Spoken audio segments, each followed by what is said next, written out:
Good evening, and welcome to our study tonight. We're also going to be doing In the News, and after In the News, we're going to go into our Psalm study. I want to talk to you a little bit about In the News tonight before I give you some articles.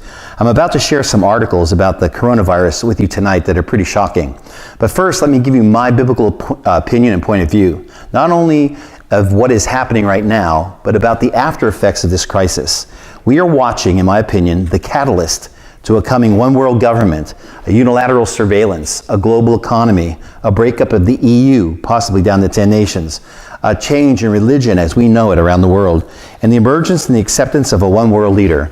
We are watching these things on a fast pace. There was a slow move toward these things before the coronavirus, but the coronavirus, I believe, is providing a catalyst for some of these things to come about much more quickly than we thought. Let me start with some of In the News to talk to you a little bit about the New World Order. President Trump says coronavirus peak in death rate is likely in 2 weeks, and he extends social distancing guidelines through April 30th. Speaking at a contentious White House news briefing on Sunday that involved testy standoffs with multiple reporters, President Trump declared that the peak in death rate in the coronavirus pandemic is likely to hit in 2 weeks. And he actually said that that peak would be somewhere in the neighborhood of 150,000 to 200,000 deaths. They said that that's with all of our social distancing. The peak, the highest point of death rates, remember this, is likely to hit in 2 weeks.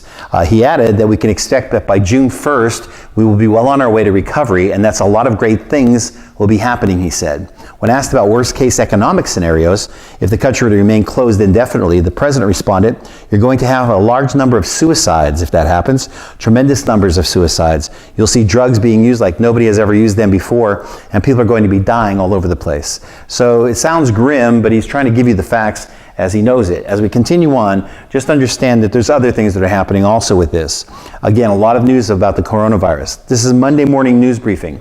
6 months from normal life. Who said that? Well, Britain is 1 week into full coronavirus lockdown. Could there be 25 more weeks to go? A senior government advisor has warned that civil liberties could be restricted until the autumn. As she said, a normal way of living may not return for more than 6 months. Boris Johnson will review the lockdown in 2 weeks' time, but has never guaranteed it would end then. And Michael Gove, the cabinet office minister, said yesterday that the lockdown will last longer if people did not obey the rules on social distancing. So obviously we've had a lot of rules, we've had a lot of things that thankfully a lot of Americans are doing. But that's not without some problems that have come along with it, and we'll talk about that also.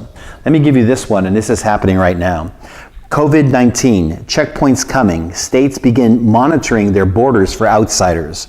If this pandemic is causing this much fear already, even though less than 3,000 Americans have died so far, actually that number's over 3,000 now, what will the level of fear be if 30,000 or 300,000 Americans die? Unfortunately, many experts are now warning that the death toll will eventually get very high in this country. On Sunday, Dr. Anthony Fauci told CNN that he expects to see more than 100,000 deaths in the U.S. alone, possibly 200,000. Dr. Fauci, the government's top expert on infectious diseases, predicted Sunday that the United States would end up with millions of cases of coronavirus and up to 200,000 deaths by the time the pandemic ends. This virus spreads so easily from person to person, and once it gets loose in a city, it can spread like wildfire. Needless to say, hospitals are rapidly being overwhelmed and basic medical supplies are being used up fast, not to mention the workers that are in those hospitals. But as other states have watched the nightmare that is currently unfolding in New York, which is the epicenter in America, they have become greatly alarmed, and some have even taken measures to try to prevent New Yorkers from spreading the virus to their communities, because New Yorkers have been fleeing out of New York to other parts of the country. On last Friday, authorities in Rhode Island started stopping vehicles with New York license plates, and any New Yorkers that were discovered were forced into 14 days of self-quarantine. Of course, Rhode Island is basically the size of a postage stamp, and so not many people are too worried about what they're doing. But Florida is much, much bigger. Florida has already been forcing anyone flying in from New York to self-quarantine for 14 days, and expanding that directive to include anyone traveling into the state from Louisiana, another hotspot. New Orleans has experienced a coronavirus surge linked to the Mardi Gras celebration in February. And if you see it, let me just inject this. If you can see what's happening, we have major cities where a lot of people congregate. If you go back to the Bible, you'll understand that the cities were not really God's plan. The first one that built cities was Nimrod, and Nimrod obviously was against God. And so we see this congregation, and we also know that obviously sin multiplies in large cities. And so, again, there may be a correlation there that you're not hearing anywhere on the news. It's not a good thing, but I want you to just to think about it. Let me go on with the article. It's about a 3-hour drive from New Orleans to Pensacola, Florida. And Panhandle officials have expressed concerns to the governor of Florida about travelers fleeing the Bayou State and carrying the virus to Florida. In fact, a highway checkpoint has already been set up on Interstate 10 so that police can monitor who is coming into the state. In the days ahead, many more states may start implementing such measures. And so again, as I inject a little bit for you tonight, so of course all these things are necessary, we understand that. But the major implication is think about how much overreach now the government has to protect us, for sure, but think about the ability to say that you're sheltered in your home, you can't leave one state to another. There's a lot of things that are impinging on our personal freedoms, and I understand why, I'm not against that. But I'm telling you that I wonder how used to they'll be doing that if the coronavirus dissipates. As I continue to go on, just let me give you this one that goes right along with that. COVID-19, Big Brother, mass surveillance is only just beginning. This article is kind of hair-raising. The app creates an index. There's a new app out ranked from A to F for whether people are staying home or not. So if you have a smartphone, they could tell whether you are staying home or not by pinging your smartphone. As of March 23rd, the app ranked the U.S. with a C, detailing how many people in the United States are ignoring calls by the federal and state governments to stay home and community spreading. So that phone that's become so part of us and so integrated into our lives can now obviously pin where you are, and the government has access to that. So they know if they tell you to quarantine, or they're going to be, such as New York City, or they're going to fine you if you're out in the streets. They know when you've been out in the streets. They know where you're walking, where your phone's going. As of March 23rd, the top 5 states where citizens were practicing the best social distancing was the District of Columbia, Nevada, New York, New Jersey, and Alaska. The bottom 5 states were Idaho, Montana, North Dakota, South Dakota, and Wyoming. The fact that they have that information so quickly can tell you how easily it's accessible to them. Unicast is just another example of how technology is being deployed as mass surveillance tools to combat this virus. Several other examples of companies and governments extracting data from citizens for surveillance purposes to support quarantines have been monitoring social media posts and facial recognition databases.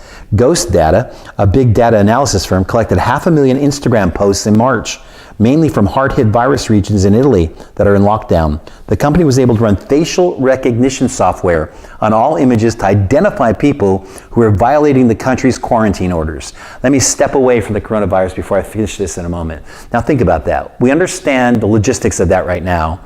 We understand the protective measures because of the coronavirus. But as Christians, you and I know that there's going to be an Antichrist coming one day that's going to number people. So if the governments already have an ability to find out who's by who and who's next to someone, that would be a very easy way for him to track anyone down. So we're watching something accelerate. We're watching the gears start to gear up for something that we know has been coming for a long, long time.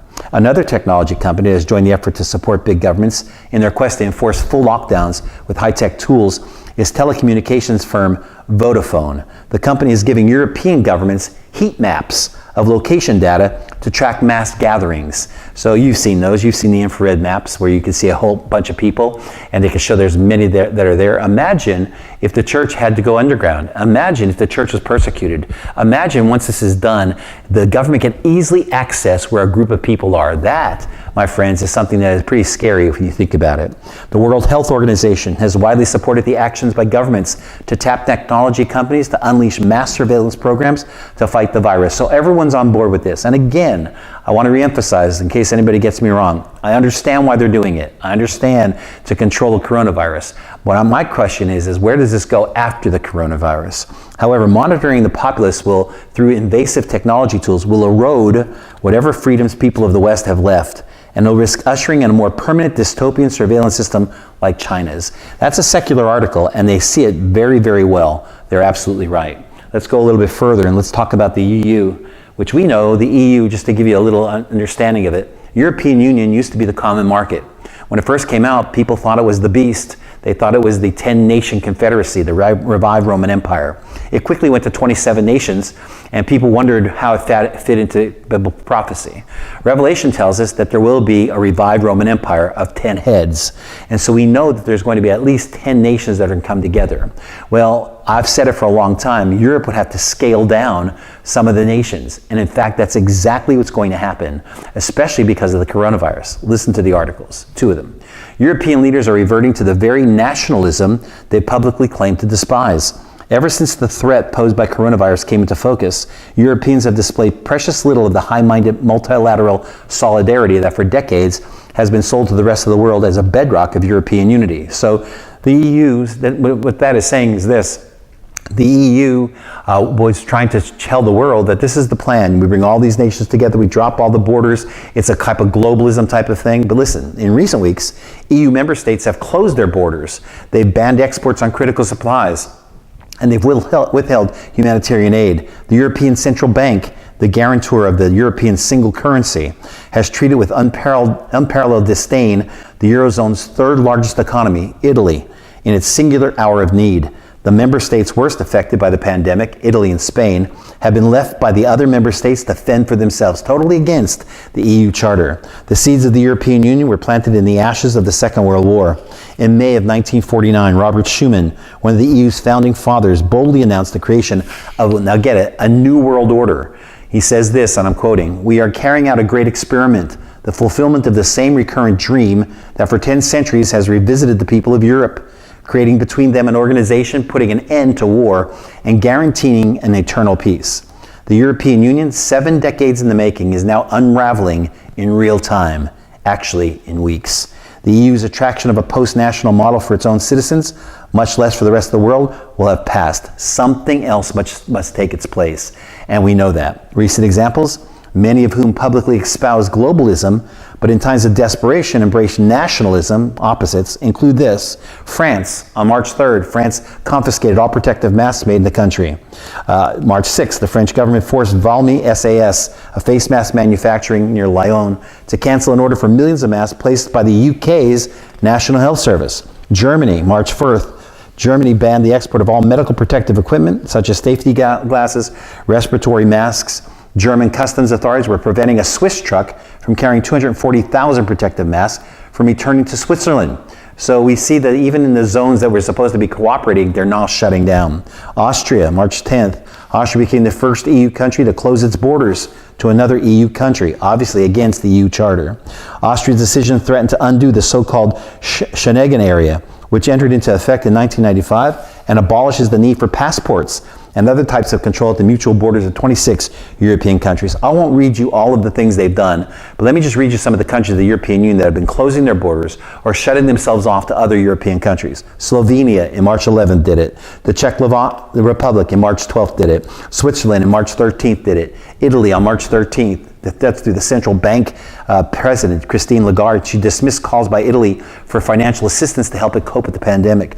Denmark in March 14th. Poland, March 15th. Germany, March 16th again. Hungary, March 16th. Spain, March 16th. They decreed the establishment of controls at all land borders. Serbia, March 16th, condemned the EU for restricting exports of medical equipment and appealed for help from its friend and brother, Chinese leader Xi Jinping. Czech Republic on March 17th. They seized 110,000 face masks that China had sent to Italy. Germany, March 18th, Chancellor Angela Merkel, in a rare televised speech, urged all Germans to obey the rules. Merkel's address to the nation was the first time in nearly 15 years in office that she's spoken to the country other than in her annual New Year's address. She did not mention the European Union or other EU states. So what's going on? My question is this. If it dissolves, and it's going to dissolve, it's not going to dissolve after the coronavirus. It's not going to dissolve completely.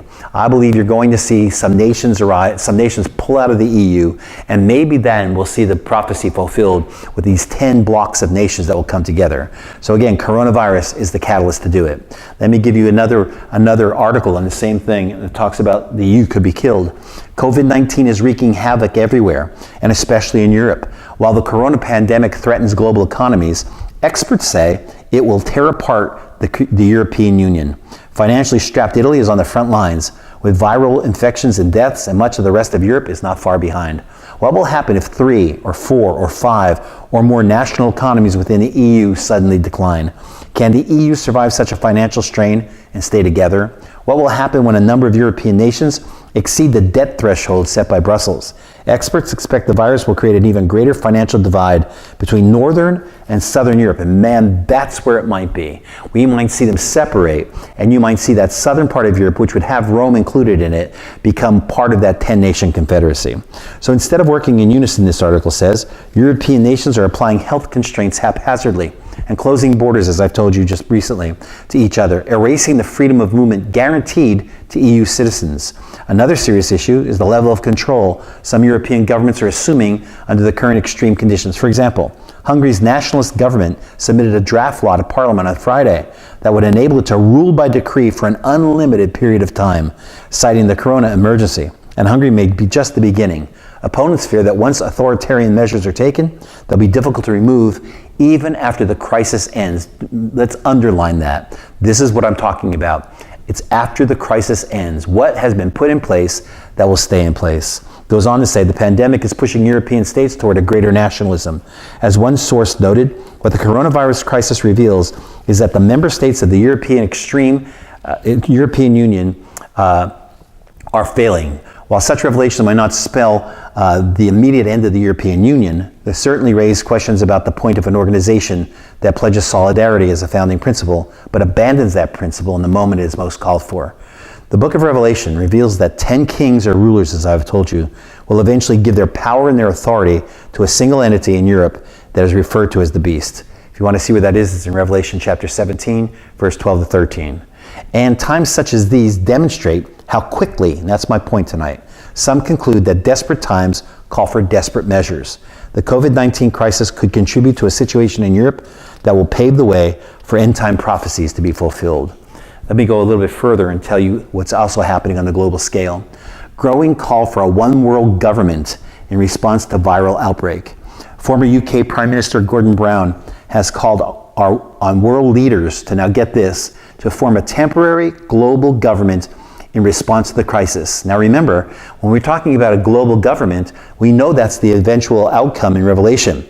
So anything we're seeing now is applied temporarily, obviously, because of the coronavirus. Again, hitting my premise that this is a catalyst to the things we know. So can you say one world government? Because that's what he's calling for. The G20 is made up of 19 countries and the European Union. He says this is not something that can be dealt with one country.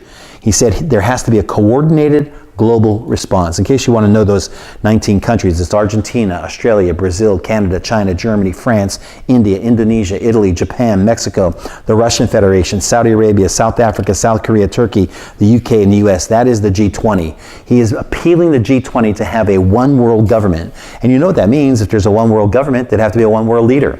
Brown said a task force can make sure the efforts of central banks were coordinated. He could take steps to prevent the record flight of capital from emerging market economies and agree to a joint approach to the use of government spending to boost growth. Now that is a one world economy. So he's talking about a one world government with a one world economy. Does this seem familiar to you? It's all lining up to Revelation. Brown said it should be clear to the world leaders that there was no possibility of a go-it-alone approach working. He said we need some sort of working executive. Now what do you think? A global government, a one-world government with a one-world economy and a one-world executive. Do you have the name for that one-world executive? How about the name Antichrist? English writer Lawrence England found Brown's advocacy more disturbing than naive. He says Gordon Brown doesn't get it. He tweeted in response, the one world government is about sheer power over populaces, not about helping people. They want a world of slaves. He was a key Bilderberg attendee, and you need to do a little research on the Bilderbergs. The Bilderberg meetings have been used as a forum for world elites since 1954 to further their vision for the world, but no one is allowed to reveal who said that. At 2009 London Summit for the G20, Brown said this, I think the new world order is emerging. This is in front of 20 nations and their leaders, is emerging, and with it, the foundations of a new and progressive era of international cooperation. Wow. The coronavirus may be nothing more, as I said before, than the catalyst to a new world order. Let me repeat that, because it's my opinion. The coronavirus may be nothing more than a catalyst to a new world order.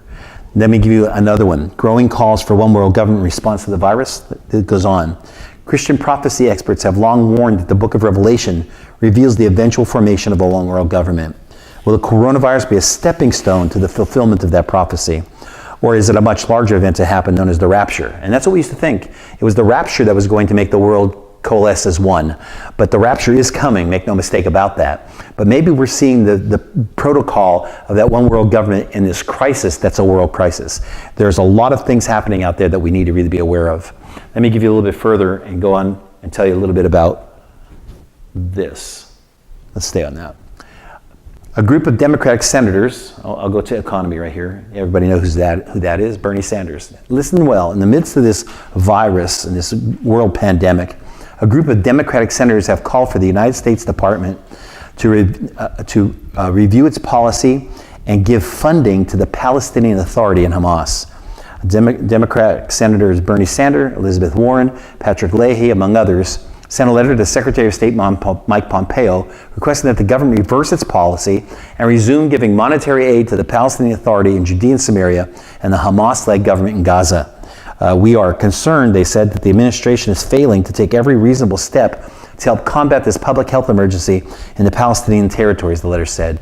I'm going to inject something that I want to talk about. We know that Bloomberg was running for presidential candidate in the Democratic Party. We know he's a billionaire, multi-billionaire. He has recently given $19 million to the Democratic Party. If he's so concerned about our world and about running and helping people, especially in New York, he's a New Yorker, why did he not give that $19 million to help the coronavirus? Why are they now talking about giving money to the Palestinians, which we know where it goes, and I'll tell you in a moment, when they won't even invest in their own country? This is the sham of the Democratic Party. They want to make some political agenda out of this, and their own logic doesn't do anything to help it. It goes on to say this: the Democratic politicians seek to squeeze $75 million in aid to the Hamas-led government in Gaza and the PA in Judea and Samaria under the guise of the FY 2020 Appropriations Act. So they're pork barreling. They want to put these on the next stimulus. In 2016, the PA paid out $303 million in stipends and other benefits to families of martyrs.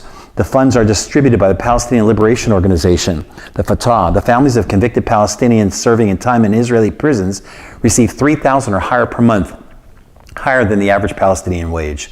So they don't get money like our stimulus is going to give to people with families, $1,200 a person to get over an economic problem.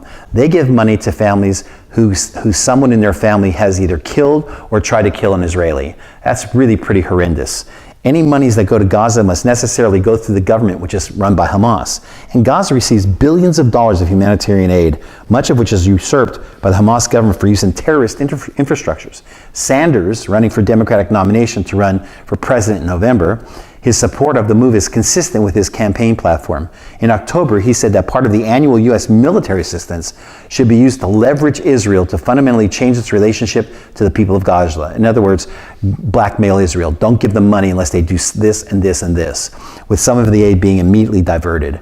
So again, we're watching the true colors come out. We're watching the colors come out of the Democratic Party, as instead of getting on board with what's happening here, they're naysaying, they're talking about adding things in that has nothing to do with the coronavirus. So again, we're watching those true colors come out. Let me give you a little bit more. This one is under religion. And we have a couple under religion today. This one says, dangerous trend. Media is blaming evangelicals for spreading COVID-19. Several media organizations are now focusing on how several large megachurches around the country continue to meet, especially in New Orleans, where the virus is now considered a hotspot. With President Donald Trump announcing on Sunday that his administration was extending the social distancing guideline last Sunday for the entire month of April, watch the focus on churches to continue to get increased scrutiny in the press. New York City, another hotspot. Mayor Bill de Blasio has already warned pastors to shut down their houses of worship or else. The mayor said the police department, fire department, and building inspectors will force congregations to disperse if they are found holding worship services this week. Now again, we all understand about meeting together, and we understand the rules that are coming out, but just follow through the logic in this. Any congregation that refuses to comply with the mayor's order could face fines or have their buildings permanently closed. Such orders are reinforcing the public consciousness that Christians are in part to blame for the rapid spread by refusing to stop meeting at churches.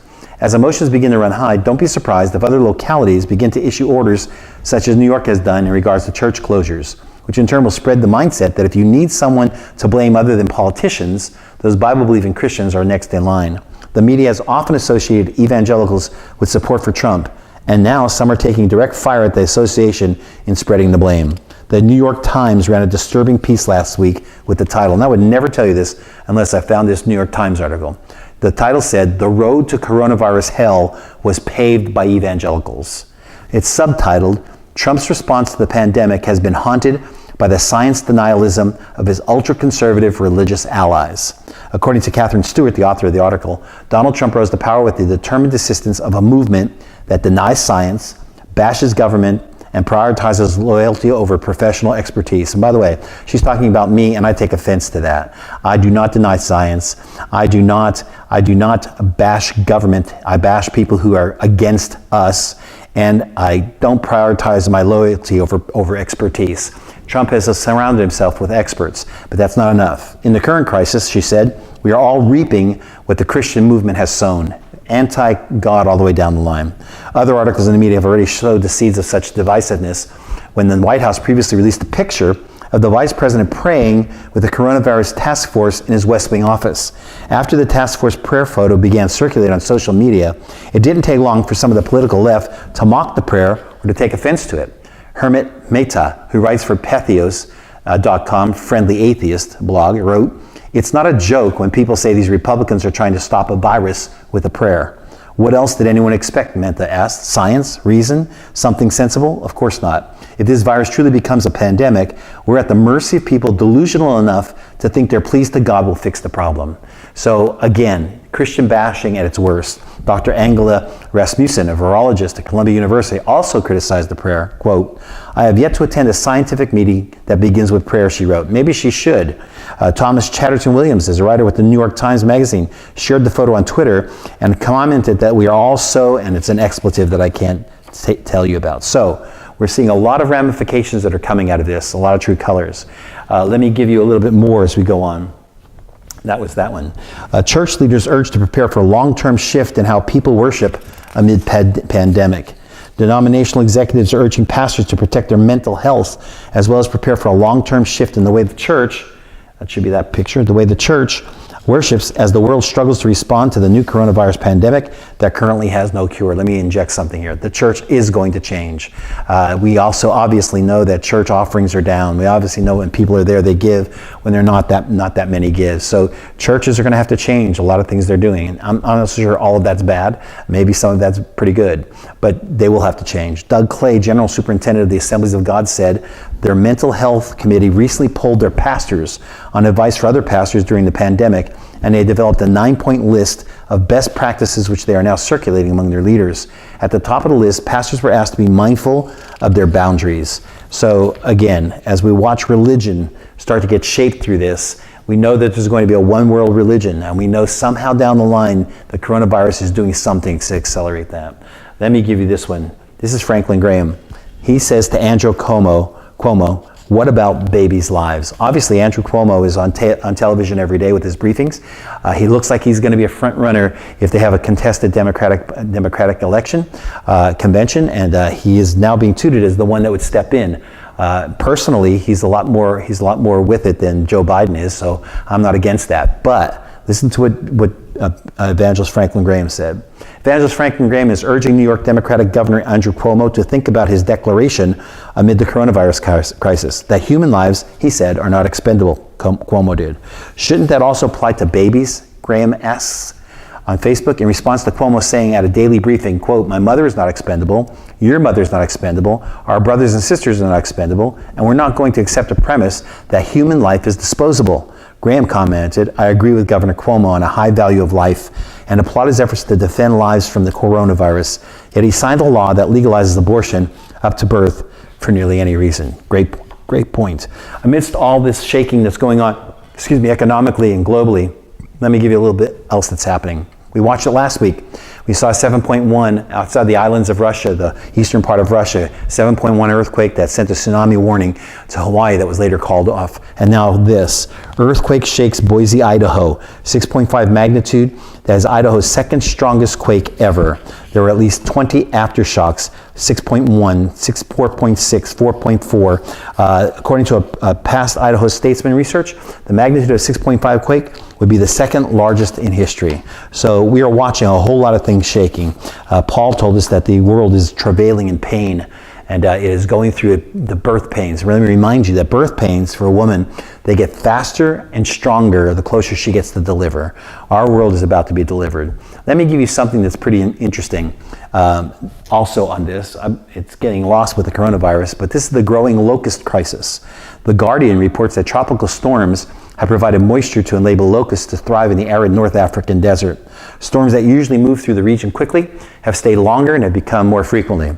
A single tropical cyclone can increase locust reproduction 400-fold, but the recent duo of tropical cyclones resulted in an 8,000-fold increase in locusts.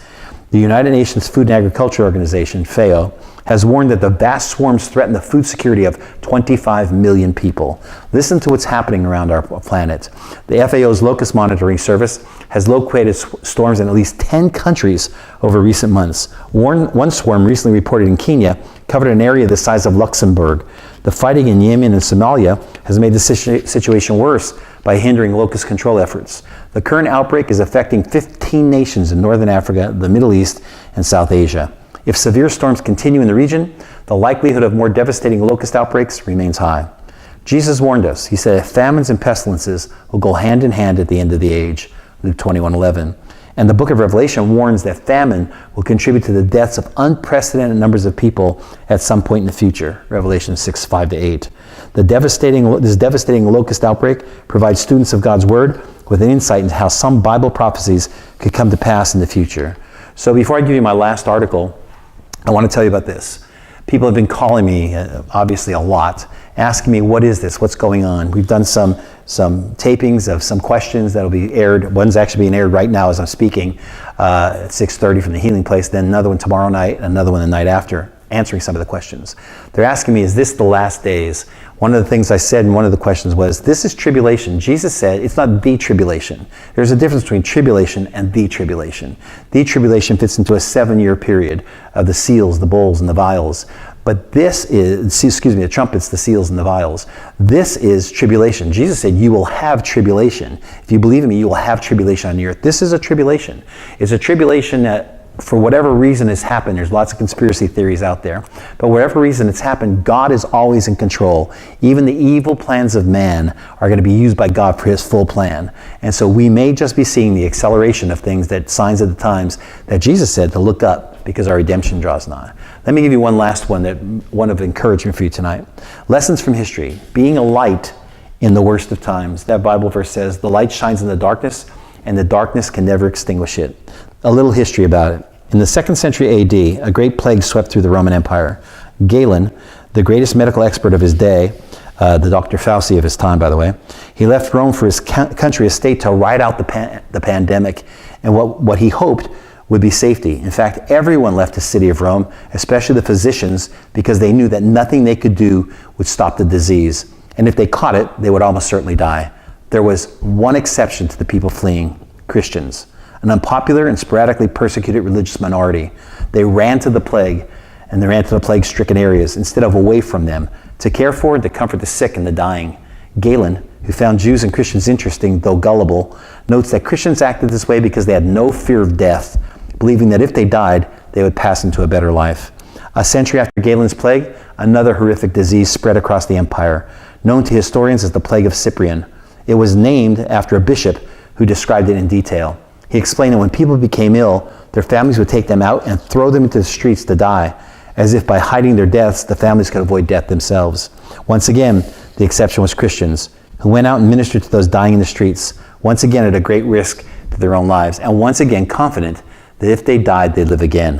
One Christian noted that death was inevitable and martyrdom common, and it made little difference to him if we were martyred by the sword or by disease. Christians acted this way because they had no fear of death, believing that if they died, they would pass into a better life. Sociologist Rodney Stark observes, so many people likely survived this plague because of the ministrations of Christians, even as Christians who tended the sick died themselves. 3 centuries later, during the reign of the European Justinian in Constantinople, the bubonic plague broke out in the empire. This plague ended Justinian's attempt to rebuild the Roman Empire, and it swept across Europe. Among other things, killing most of the great Irish saints of the generation, including Patrick. Not surprisingly, Christians again ministered to plague victims, even at the cost of their own lives. Christian response to these 3 plagues was an important factor in the faith during the early centuries of the church. But the story doesn't stop there. When the Black Death arrived in Europe in 1347 to 1351, it killed 48% of the population based on the best current research. Plague was no respecter of persons. People died without regard to social class or standing. The only group that stands out is the clergy. They died at a greater percentage than the general population because they went to comfort the sick and dying, and thus exposed themselves to the disease, knowing that they can contract it itself. Throughout all this, Christians were following the example of Christ. He was a healer, so we too should tend to the sick. Bodily health is important because this body is important.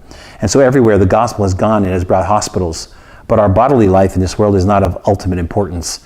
And so in love, we're called to lay down our lives for our neighbors in need. What does this have to do with COVID-19? As Christians, our response to the pandemic needs to reflect a kingdom perspective of life and death, health, disease, and what it means to love our neighbor. And that involves balancing a range of conflicting priorities. First, we must take no unnecessary risk to our own lives or to the lives of others. Second, we must take care of our neighbors. Healthcare providers, first responders, and ministers are obviously examples of this, but we all share the need to be involved. We can do this without violating social distancing. We have phones, social media that we can use to meet people's social needs, relational needs, and to ease their loneliness. I know my own self, again, just to tell you what I feel that I want to help people, so I'll call people that come on my mind. I'll ask them how they're doing, especially the elderly that I know. I'll ask if they need anything. We all can do that. Too many people, particularly the elderly, are isolated in the best of times. Now the number of death of isolation is going to increase. We need to do what we can do to meet people's social and relational needs and to ease their loneliness. Chuck Colson used to say this: Christians do the best things in the worst of times. May we rise to the challenge in the face of this pandemic. That's in the news for tonight. We're going to take a short break. Before I do, some of you have written to us and you've asked us how you can donate. Instead of me writing letters, we are not interested in soliciting funds. That's not what we're about. But for those of you that have asked, you can donate to Mark Carell Ministries. You can go on to markcarellministries.com, click donate, and you can use PayPal or a credit card. Or you can send donations to MTM, P.O. Box 829, Pell City, Alabama, 35125. And let me again reiterate, we are not doing this for money. That's not our heart. But if you do want to help this ministry, those are the places you can send it to. Let me pray with us tonight before we go into our study. Father, again, we thank you and praise you, Lord. In the midst of this coronavirus, we realize that there's many, many things going on. Lord, not the least of which is fulfillment of your prophecies that are going to bring us to a spot, Lord, where you're going to come back. We're excited about it, Lord God. This is the greatest time for the church. It's the greatest time for us. We can minister to needs, Lord God. We can help people, Lord Jesus, to understand that you and you alone hold the keys to life. Bless us tonight, Lord God. Bless our study. In Jesus' name, amen.